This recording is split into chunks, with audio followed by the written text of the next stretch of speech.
Ladies and gentlemen, today we are confronting the third lock on our Dimple lock journey, the Wächter BOCCIA, a true masterpiece of engineering and a challenge that only the bravest of novice lockpickers dare to face.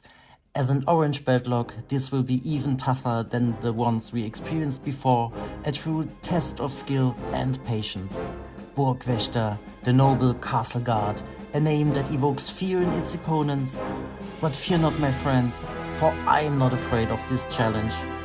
So let's buckle up and get ready for an exhilarating fight.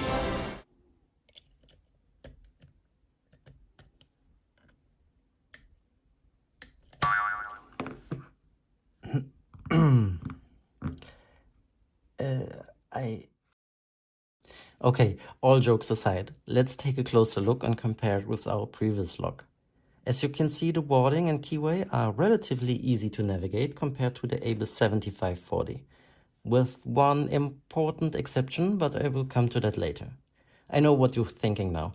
Oh, the pins he didn't pick must have been zero lifts or short stacks, and that's why it's opened so easily. But take a look at the bidding with me. I hope you can make it out. I picked 6, 2, and 1. And if you look at 3 and 4, they don't look like zero lifts to me. And if anything, 1 and 2 should be short stacks, right? I'm really at a loss why it opens so easily. Please let me know in the comments if there's something I'm missing here. So I've been mentioning the keyway, and here's the thing that took me a while to figure out. If you look at the pins, they are somewhat hidden into the chambers compared to the ABUS, where you can clearly see the pins popping out. This results in me having to push the pins pretty far down to get them to shear line. And it's not rocket science, but it's something new that I had to learn with this lock. And that's the reason why I'm using this curved flag actually. So what else did we learn?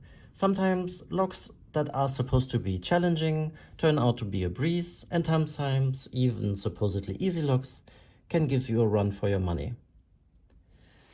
That's why it's important to always approach each lock with an open mind and really try and listen what the lock is telling you. Don't try to tell the lock what it's supposed to be doing. It all depends on so many factors, like the bidding, the manufacturing and engineering, and I know of a certain company that shall not be mentioned that's notorious for putting pins where they are not supposed to be. So this wasn't at all what I expected when I started this journey, and I'm really gutted about it. Gutted. But pun aside, it still taught me a lesson or two. And do you have any experience with the BOCCIA? I'm dying to know if you got similar results when comparing these two. I saw a lockpicking lawyer and my lock pick up a BOCCIA the other day, but I think they might have been in different sizes. I will definitely check out different sizes in the future as well, just to make sure how they might keep up.